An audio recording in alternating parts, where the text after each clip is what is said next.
Today I'm going to tell you about manga. Manga are comics created in Japan or by creators in the Japanese language conforming to a style developed in Japan in the late 19th century. They have a long and complex prehistory in early Japanese art. In Japan, people of all ages read manga. The medium includes works in a broad range of genres, including action-adventure, business and commerce, comedy, detective, historical drama, horror, mystery, romance, science fiction and fantasy, erotica, sports and games, and suspense, among others. Many manga are translated into other languages. Since the 1950s, manga has steadily become a major part of the Japanese publishing industry. By 1995, the manga market in Japan was valued at $586.4 billion, 6 to 7 billion in the United States. With annual sales of 1.9 billion manga books and manga magazines in Japan, equivalent to 15 issues per person. Manga has also gained a significant worldwide audience. Manga stores are typically printed in black and white, although some full-color manga exist in Japan. Many manga are usually serialized in large manga magazines, often containing many stories, each presented in a single episode to be continued in the next issue.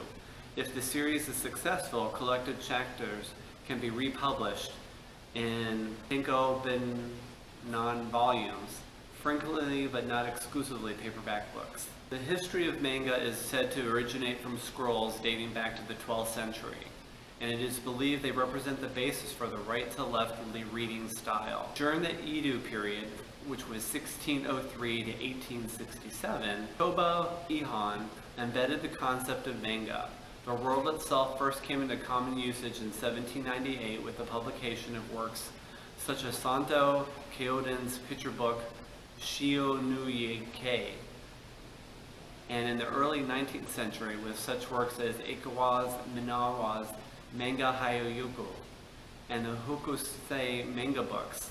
Adam L. Kern has suggested that Kibyoushi picture books from the late 18th century may have been the world's first comic books. These graphical narratives share with modern manga humorous, satirical, and romantic themes. Some works were mass-produced as serials using woodblock printing.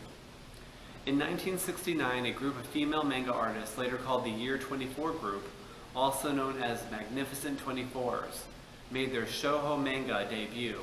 Year 24 comes from the Japanese name for the year 1949, the birth year of many of these artists. The group includes Moto Hagio, Ryoko Ikeda, Yumiko Oshima, Kyoko Tekimiya, and Ryoko Yamagishi. Thereafter, primarily female manga artists would draw shoujo for a readership of girls and young women. In the following decades, 1975 to the present, shoujo manga continued to develop stylistically while simultaneously evolving different but overlapping subgenres. Major subgenres include romance, superheroines, and ladies' comics. In Japan, manga constituted an annual 40.6 billion yen, approximately $395 million US. Publication industry by 2007. In 2006, sales of manga books made up for about 27% of total book sales and sales of manga magazines, for 20% of total magazine sales. The manga industry has expanded worldwide, where distribution companies license and reprint manga into their native languages. Manga magazines usually have many series running concurrently with approximately 20 to 40 pages allocated to each series per issue. Other magazines, such as the Anime Fandom magazine and New Type, featured single chapters within their monthly periodicals. Other magazines like Nako Oshi feature many stories written by many different artists. These magazines, or anthology magazines, as they are known colloquially, phone books, are usually printed on low-quality newsprint and can be anywhere from 200 to more than 850 pages thick. Kyoto Seika University in Japan has offered a highly competitive course in manga since 2000. Then, several established universities and vocational schools established a training curriculum. Today we will be discussing 4 different mangas. The first manga we will be discussing today is Oh My Goodness.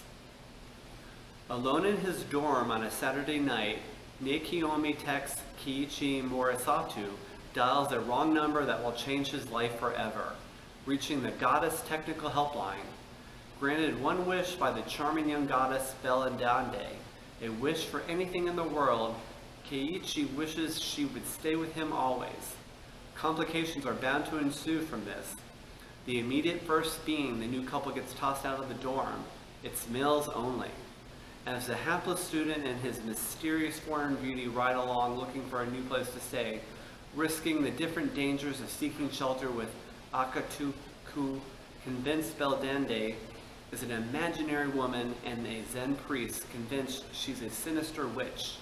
Keiichi still got his classes on Monday morning. How is this new exchange student companion going to be received on the NIT campus? A little too well for normal life to ever return. The second manga we will be discussing today is Bungo Stray Dogs. Having been kicked out of the orphanage, a despairing young man by the name of Atsushi Nakayama rescues a strange man from a suicide attempt, Osamu Daze. Turns out that Daze is part of an armed detective agency staffed by individuals whose supernatural powers take on a literary bent. The third manga we will be discussing today is Bleach. Hot-tempered 15-year-old Ikichu Kurosaki, the hero of the popular fantasy adventure Bleach, has the unsettling ability to see spirits who are unable to rest in peace. His sixth sense leads him to Rukaya, a super reaper who destroys hollows, who are soul-devouring monsters, and ensures the deceased find repose with the Soul Society. When she's injured in battle, Rukaya transfers her sword and much of her power to Ichiku, whose spiritual energy makes him a formidable substitute Soul Reaper. But the orange-haired teenager isn't sure he wants a job, too many risks, and moral dilemmas. The fourth and last manga we'll be discussing today is Magi. With peace restored in Balabad, Aladdin and his friends have begun training in Sindria, the land of King Sinbad. With the rise of Al-Themen, an organization dedicated to spreading evil around the world, there is much to do. While Alibaba works to repair the Sword of Aman, visitors from the Ku Empire arrive with an interesting proposal. The King Sinbad assigns a weighty task. They must endure dungeon number 61, Zagan. Thanks for watching this episode of Adventurous Kids.